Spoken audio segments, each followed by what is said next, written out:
Hello friends, Mahanadi serial இனி வரப்போகிற எபிசோட்ஸ்க்கான review தான் பார்க்க போகிறோம். அடுத்தடுத்த சுவாரஸ்யங்களை தெரிஞ்சுக்கிறதுக்கு இந்த வீடியோவை ஸ்கிப் பண்ணாமல் கடைசி வரைக்கும் பாருங்கள். நம்ம சாரதா இருந்துட்டு காய்கறியெல்லாம் வாங்குறதுக்காக கடைக்கு போகிறாங்க. காய்கறியும் பார்த்து வாங்கிக்கிட்டு இருக்காங்க.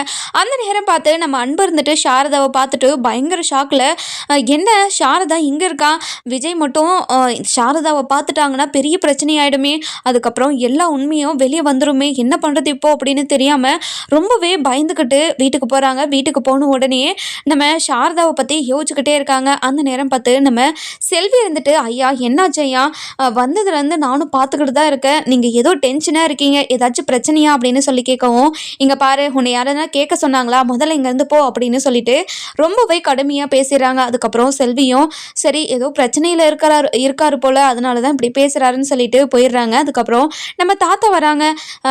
என்ன மாப்பிள்ள, எதுக்காக உன்னோட கோவத்தை அவங்க மேலே காட்டிக்கிட்டு இருக்க, என்னாச்சு அப்படின்னு சொல்லி கேட்கவும், இங்கே பாருங்க மாமா விஜய் எங்கே இருக்காரு அப்படின்னு சொல்லி கேட்கவும், விஜய் மேலே இருக்கான், என்னாச்சு உனக்கு அப்படின்னு சொல்லி கேட்கவும், இங்கே பாருங்க மாமா இன்னைக்கு நான் என்ன விஷயத்த பார்த்துட்டு வந்தேன்னு உங்களுக்கு தெரியுமா அப்படின்னு சொல்லி கேட்கவும், என்ன ஆச்சு மாப்பிள்ள, என்னத்தை பார்த்துட்டு வந்தீங்க, இங்கே பாருங்க மாமா இந்த ஊரில் சாரதாவை பார்த்தேன் நான் அப்படின்னு சொல்லவும், இதை கேட்டுட்டு நம்ம தாத்தாக்கு பக்குன்னு ஆயிடுது.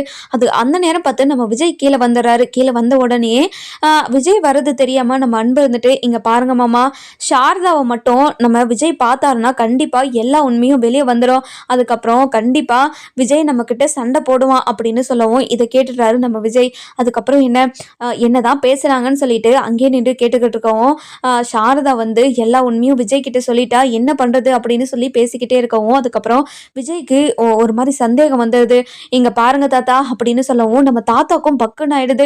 விஜய் வாப்பா விஜய் எப்பப்பா வந்த அப்படின்னு சொல்லி கேட்கவும், இங்க பாருங்க தாத்தா சாரதா ஆண்டி இங்க தான் இருக்காங்களா, எங்க பார்த்தாங்க, இங்க பாருங்க தாத்தா சாரதா ஆண்டியை நான் பார்த்தே ஆகணும், காவேரியை பத்தி நான் தெரிஞ்சுக்கணும் அப்படின்னு சொல்லி கேட்கவும், இங்க பாருப்பா அவங்க குடும்பத்துக்கும் நம்ம குடும்பத்துக்கும் எந்த ஒட்டு உறவும் இல்லைன்னு அவங்க அப்பவே நம்மளை விட்டுட்டு போயிட்டாங்கல்ல, அப்படி இருக்கிறப்ப அவங்கள பத்தி நாம எதுக்காக யோசிக்கணும், அவங்க எங்கேயாவது இருந்துட்டு போயிடுறாங்க, நம்மளுக்கு என்ன அதை பத்தி அப்படின்னு சொல்லிட்டு நம்ம தாத்தா சொல்லவும், இங்க பாருங்க தாத்தா சாரதா மட்டும் அதாவது அத்தை மட்டும் வந்தா எல்லா உண்மையும் வெளியே வந்துரும்னு சொல்லிட்டு இப்போ இவ சித்தப்பா சொல்லிக்கிட்டு இருந்தாரே, அதுக்கு என்ன அர்த்தம் சொல்லுங்கப்பா அப்படின்னு சொல்லுங்க தாத்தா அப்படின்னு சொல்லி கேட்கவும், இதை கேட்ட உடனே நம்ம தாத்தாக்கு என்ன சொல்றதுன்னே தெரியல. இங்க பாருங்க தாத்தா எல்லாத்தையும் கேட்டுட்டேன், என்ன உண்மையை என்கிட்ட இருந்து மறைக்கிறீங்க சொல்லுங்க தாத்தா, அதுக்கப்புறம் எனக்கா உண்மை தெரிஞ்சிச்சுன்னா உங்க யாருக்கிட்டையுமே நான் பேசவே மாட்டேன், அதுக்கப்புறம் நான் எங்கேயாவது பாப்பாவை கூட்டிட்டு கிளம்பிடுவேன் அப்படின்னு சொல்றாங்க.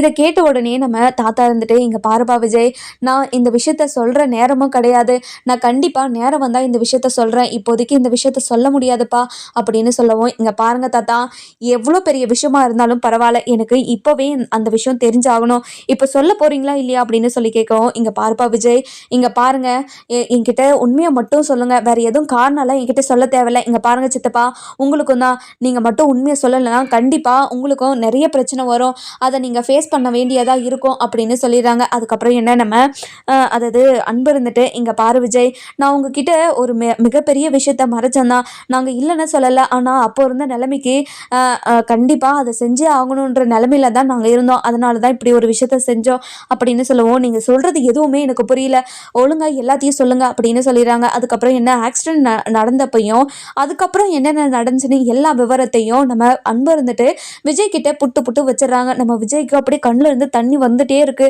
நம்ம அன்பு சொல்ல கண்ணில் இருந்து தண்ணி மாலையாக கொட்டிக்கிட்டே இருக்கு.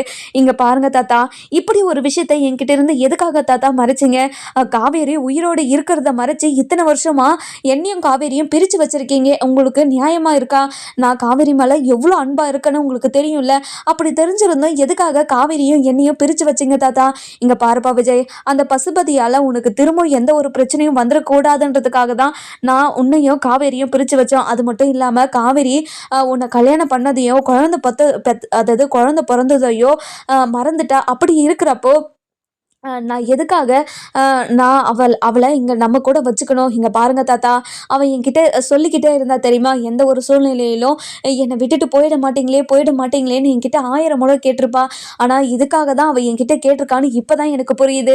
இங்கே பாருங்க தாத்தா, இனிமே அவள் எங்கே இருந்தாலும் கண்டிப்பாக நான் கண்டுபிடிச்சி என் பொண்ணு முன்னாடி கொண்டு வந்து நிறுத்துவேன், என்னோட பொண்ணு டெய்லியும் உங்ககிட்டையும் என்கிட்டையும் கேட்டுக்கிட்டே இருக்கால, என் அம்மாவை காட்ட போறீங்களா இல்லையான்னு எத்தனை முறை கேட்டிருக்கா, அப்பயாவது என்கிட்ட இப்படி ஒரு விஷயம் இருக்குன்னு டக்குன்னு சொல்லியிருக்கலாம்ல. என்னோட காவேரி என்னை விட்டு போயிட்டான்னு எல்லாரும் என்கிட்ட இவ்வளோ பெரிய பொய்யை சொல்லியிருக்கீங்க. நீங்கள் இனிமேல் என்கிட்ட பேசவே பேசாதீங்க அப்படின்னு சொல்லிட்டு பயங்கர கோவத்தில் ரூம் மேலே போயிடுறாரு. மேலே போன உடனே நம்ம காவேரி இப்போ எங்கே இருப்பா, இப்போ காவேரியை எப்படி நம்ம தேடுறது அப்படின்னு சொல்லிட்டு பயங்கரமாக யோசிச்சுக்கிட்டே இருக்காரு. அந்த நேரம் பார்த்து நம்ம அது அப்பதான் யோசனைக்கு வருது. நிவின் கிட்ட கேட்டா கண்டிப்பா எல்லா விஷயமும் தெரியும். இப்போ நிவினை எப்படி காண்டாக்ட் பண்றது அப்படின்னு சொல்லிட்டு யோசிச்சுக்கிட்டே இருக்கவும் நம்ம விஜய்க்கு எந்த ஒரு யோசனையுமே வரமாட்டேங்குது. அதுக்கப்புறம் என்ன, நம்ம குட்டி காவேரியை கூட்டிட்டு வரலாம் அப்படின்னு நம்ம விஜய் வந்துட்டு கிளம்புறாரு. அதுக்கப்புறம் என்ன, நம்ம அன்பு இருந்துட்டு இங்க பாருப்பா விஜய், நான் இப்படி ஒரு விஷயத்த மறைச்சது ரொம்ப பெரிய தப்பு தான். உன்னோட அதாவது உன்னோட மனசுல இருக்கிற ஆழமான காதலை புரிஞ்சுக்காம இப்படி நாங்க தப்பு பண்ணிட்டோம். தப்பு தான்ப்பா. சாரதாவை நான் எந்த ஏரியாவில் பார்த்தேன்னு உங்ககிட்ட சொல்கிறேன்ப்பா. அந்த ஏரியாவில் நம்ம தேடி பார்க்கலாம். கண்டிப்பாக அவங்க எங்கே இருக்காங்கன்னு நம்ம கண்டுபிடிச்சிடலாம் அப்படின்னு சொல்லவும், இங்கே பாருங்க சித்தப்பா, நீங்கள் இவ்வளோ பண்ணிட்டதுக்கப்புறமும் உங்ககிட்ட பேசுகிறேன்னா இப்போது சாரதா ஆண்டி இருக்கிற இடத்த தெரிஞ்சுக்கிறதுக்காக தான். இப்போது சாரதா ஆண்டி எங்கே இருக்காங்கன்னு மட்டும் நீங்கள் சொல்லிட்டீங்கன்னா உங்களுக்கு எந்த ஒரு பிரச்சனையுமே வராது அப்படின்னு சொல்லிடுறாங்க. அதுக்கப்புறம் என்ன, நம்ம அன்பு இருந்துட்டு எந்த கடையில் பார்த்தாங்கன்னு சொல்லிட்டு போய் சொல்கிறாங்க. சொன்ன உடனே அந்த ஏரியா முழுக்கும் தேடி பார்க்கணும். ஃபஸ்ட்டு நம்ம போயிட்டு அம்மா கூட்டிகிட்டு வந்துடலாம் அப்படின்னு சொல்லிட்டு ஸ்கூலுக்கு போகிறாங்க. ஸ்கூலுக்கு போன உடனே ஸ்கூலுக்கு வெளியில் வெயிட் பண்ணிக்கிட்டு இருக்காங்க. நம்ம அம்மாவும் ரொம்ப சந்தோஷமாக வெளியே ஓடி வந்து அப்பா அப்படின்னு சொல்லி கட்டி பிடிச்சிக்கிறாங்க. இங்கே பாருங்கப்பா, இன்னைக்கு நான் ரொம்ப சந்தோஷமாக இருந்தேன். என்னோட கிளாஸ் மிஸ்ஸே என்ன ரொம்ப சந்தோஷமாக வச்சுக்கிட்டாங்க தெரியுமா.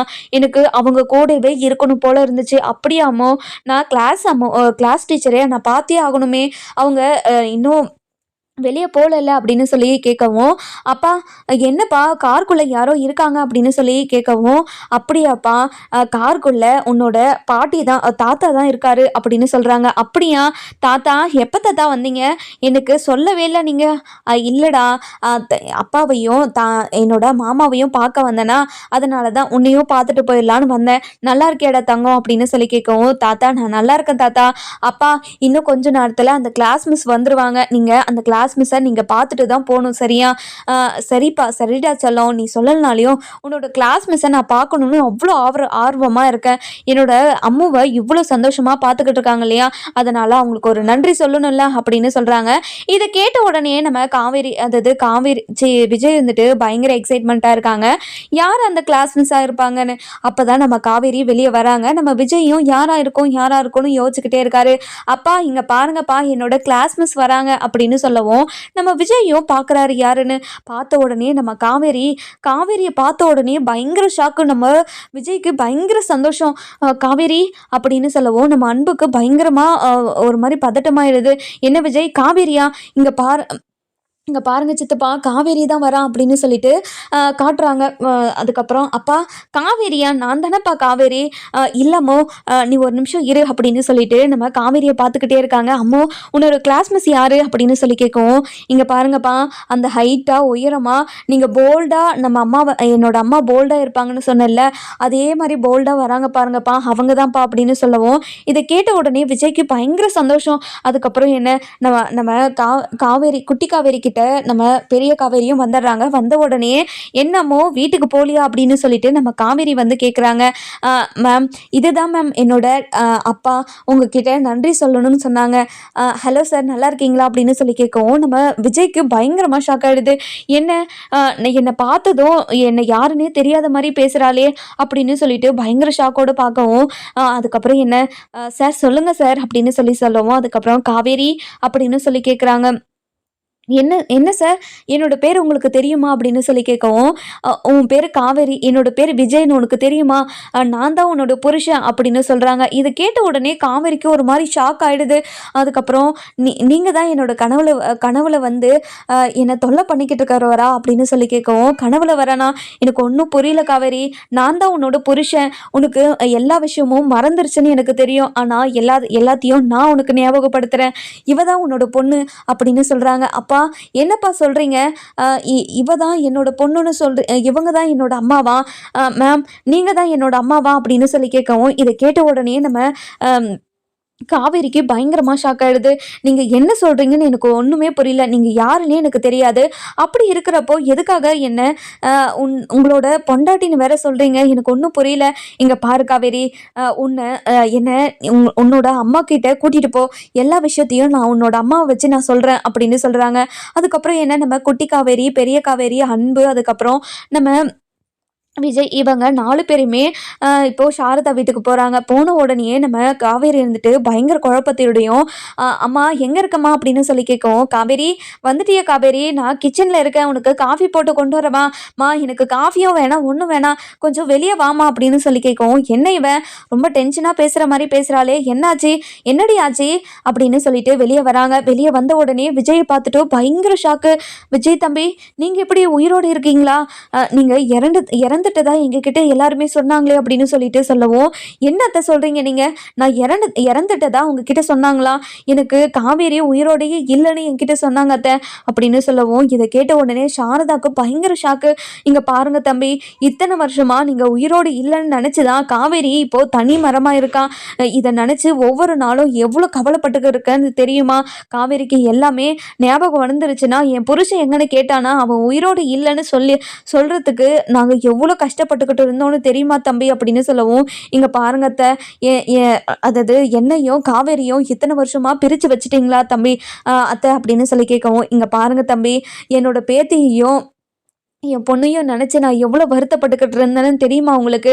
அப்படின்னு சொல்லி கேட்குறாங்க. அதுக்கப்புறம் என்ன நம்ம விஜய் இருந்துட்டு, "இங்கே பாருங்க அத்தை" அப்படின்னு சொல்லவும், இங்கே பாருங்க தம்பி, என்னோட பேத்தி எங்கே இருக்கா?" அப்படின்னு சொல்லவும், வெளியே காரில் தான் இருக்காங்க அத்தை" அப்படின்னு சொல்கிறாங்க. அதுக்கப்புறம் என்ன நம்ம விஜய் வந்துட்டு, அதாவது நம்ம சாரதா வந்துட்டு பயங்கர எக்ஸைட்மெண்ட்டாக வெளியே குடு குடு குடுன்னு ஓடி போயிடுறாங்க. இதெல்லாம் பார்த்துட்டு இருந்த காவேரிக்கு பயங்கரமாக ஒரு மாதிரி குழப்பமாக இருக்குது. அதுக்கப்புறம் நம்ம சாரதா இருந்துட்டு நம்ம குட்டி காவேரி கிட்ட போயிட்டு, "நீதான் என்னோட பேத்தியா? வாடா தங்கம் வா. இத்தனை வருஷமா பாட்டி உன்னை பார்க்கணும்னு எத்தனை நாளாக ஏங்கிக்கிட்டு இருந்தேன்னு தெரியுமா? இப்போதான் பாட்டியை பார்க்க உனக்கு தோணுச்சா?" அப்படின்னு சொல்லிட்டு கேட்குறாங்க. நீங்கள் யாருன்னே எனக்கு தெரியல. யாரு நீங்கள்?" அப்படின்னு சொல்லி கேட்கவும், "இங்கே பாருடா, நான் தான் உன்னோட அதாவது உன்னோட அம்மா இருக்கால்ல, உன்னோட அம்மாவோட அம்மா நான் தான். உனக்கு அம்மா இருக்கிறது தெரியுமா?" அப்படின்னு சொல்லி கேட்கவும், "எனக்கு அம்மா வந்து இப்போதான் என்னோட கிளாஸ் மிஸ்ஸு என்னோட அம்மான்னு சொன்னாங்க. ஆனால் என்னால் நம்பவே முடியல பாட்டி" அப்படின்னு சொல்கிறாங்க. "சரிடா, உள்ளே வாடா" அப்படின்னு சொல்லிட்டு உள்ளே கூட்டிகிட்டு போகிறாங்க. அதுக்கப்புறம் என்ன நம்ம சாரதா இருந்துட்டு காவேரி கிட்ட, "காவேரி, இங்கே பாருடி, இது தாண்டி உன்னோட பொண்ணு. உனக்கு கல்யாணம் ஆகி உனக்கு குழந்தை பிறந்துருச்சுடி. இந்த விஷயத்த உன்கிட்ட இத்தனை வருஷமா மறைச்சதுக்கு காரணம் உன்னோட புருஷன் உயிரோட இல்லைன்னு எல்லாருமே எங்ககிட்ட சொல்லிட்டாங்கடி. அதனால தாண்டி இத்தனை வருஷமா உன்கிட்ட இப்படி ஒரு விஷயத்த மறைச்சிட்டோம்" அப்படின்னு சொல்கிறாங்க. "என்னம்மா சொல்கிற? என்னால் நம்பவே முடியலம்மா. எனக்கு இப்படி ஒரு பொண்ணு இருந்துச்சா? எனக்கு ரொம்ப ரொம்ப ரொம்ப குழப்பமா இருக்குமா. எதுக்காகம்மா இத்தனை வருஷமா எனக்கு குழந்தை இருக்கிறத மறைச்ச? இப்போ பாருமா, நான் நேற்று உங்ககிட்ட வந்து சொன்னேன், எத்தனை வருஷம் வந்தாலும் தெரியல, நான் இந்த குழந்தை கூட நல்லா ஒட்டிக்கிட்டேன் அப்படின்னு சொன்னேன். ஆனால் இந்த குழந்தை என்னோட குழந்தைய இருக்கணும்னு நினச்சி கூட பார்க்கலாமா. எனக்கு அவ்வளோ சந்தோஷமா இருக்குது" அப்படின்னு சொல்லிட்டு பயங்கர எக்ஸைட்மெண்ட்டில் பயங்கரமாக ஒரு மாதிரி அழுகிற மாதிரி பேசுகிறாங்க. அதுக்கப்புறம் என்ன நம்ம விஜய் இருந்துட்டு சாரதா கையை பிடிச்சிக்கிட்டு, "அத்தை, இனிமே காவேரியும் என்னையும் பிரித்து வைக்காதீங்க அத்தை. இத்தனை வருஷமாக காவேரி இல்லாமல் நான் எவ்வளோ எவ்வளோ வேதனையையும் எவ்வளோ கஷ்டத்தையும் அனுபவிச்சேன்னு எனக்கு மட்டும்தான் தெரியும். அதனால் நான் காவேரியை எங்கள் வீட்டுக்கு கூட்டிகிட்டு போகிறேன் அத்தை" அப்படின்னு சொல்லவும், "இங்கே பாருப்பா தம்பி, என் கூட யாருமே இல்லையே. இங்கே பாருங்க அத்தை, உங்களையும் தான் என்னோட கூட கூட்டிகிட்டு போக போகிறேன்" அப்படின்னு சொல்லவும், அங்கே உங்களோட பாட்டி எதுவுமே சொல்ல மாட்டாங்களா? இங்க பாருங்க அத்தை, பாட்டி இறந்து 2 வருஷத்துக்கு மேல ஆகுது" அப்படின்னு சொல்றாங்க. இத கேட்ட உடனே நம்ம சாரதாக்கு பயங்கரமா ஷாக் ஆயிடுது. "தம்பி, என்ன தம்பி சொல்றீங்க? அம்மா இறந்துட்டாங்களா? அம்மா இறந்தது கூட எங்களால வர முடியல தம்பி. எங்கள மன்னிச்சிருங்க தம்பி" அப்படின்னு சொல்லவும், "இங்க பாருங்க அத்தை, முதல்ல வீட்டுக்கு வாங்க அத்தை. அதுக்கப்புறம் நம்ம எல்லாத்தையும் பேசிக்கலாம். தம்பி, இன்னைக்கு தான் நாங்க 2 நாள் கூட ஆகல நாங்க வாடகைக்கு வந்து. அப்படி இருக்கிறப்போ நாங்க எப்படி, இங்க பாருங்க அத்தை, நீங்க எதுவுமே பேசாதீங்க. நம்ம அப்புறமா பேசிக்கலாம். நம்ம வீட்டுக்கு போலாம் வாங்க அத்தை" அப்படின்னு சொல்லிட்டு வீட்டுக்கு கூட்டிட்டு போறாங்க. வீட்டுக்கு போன உடனே நம்ம தாத்தா இருந்துட்டு அப்பதான் ஷோபால உட்காந்து ஃபோன் யூஸ் பண்ணிக்கிட்டு இருக்காங்க. நம்ம காவேரி, விஜய், அதுக்கப்புறம் நம்ம சாரதா, அன்பு, நம்ம குட்டி பாப்பா, இவங்க எல்லாருமே வந்துகிட்டு இருக்காங்க. அதுக்கப்புறம் நம்ம குட்டி காவேரி இருந்துட்டு "தாத்தா" அப்படின்னு சொல்லி கத்தவும், அதுக்கப்புறம் நம்ம அதாவது நம்ம தாத்தா இருந்துட்டு அப்படியே நிமிர்ந்து பார்க்குறாரு. பார்த்த உடனே காவேரியும் சாரதாவையும் பார்த்துட்டு பயங்கர ஷாக்கோட எழுந்து நிற்கிறாங்க. சாரதா, என்னை மன்னிச்சிரு சாரதா அப்படின்னு சொல்லவும், ஐயா நீங்கள் போய் என்கிட்ட மன்னிப்பு கேட்கலாமா ஐயா? நீங்கள் அதாவது விஜய் தம்பி இறந்துட்டதா சொன்னீங்களே ஐயா, எதுக்காக ஐயா இப்படி ஒரு பொய்யை எங்ககிட்ட சொன்னீங்க அப்படின்னு சொல்லி கேட்கவும், இங்கே விஜய் அதாவது பசுபதியால் எந்த ஒரு பிரச்சனையும் என்னோட பேரனுக்கு வந்துடக்கூடாதுன்றதுக்காக தான் கல்யாணி எல்லாமே இதை சொல்ல வச்சாலே தவிர இதுக்கும் எனக்கும் எந்த ஒரு சம்மந்தமும் இல்லை. இத்தனை வருஷமா விஜய் கிட்ட இந்த ஒரு விஷயத்த மறைச்சதை நினைச்சு நான் ரொம்ப வருத்தப்பட்டுக்கிட்டு இருக்கேன் அப்படின்னு சொல்றாங்க. அதுக்கப்புறம் விஜய் எவ்வளவு சந்தோஷமா இருப்பாருன்னு நம்ம வர எபிசோட்ல பார்க்கலாம். இந்த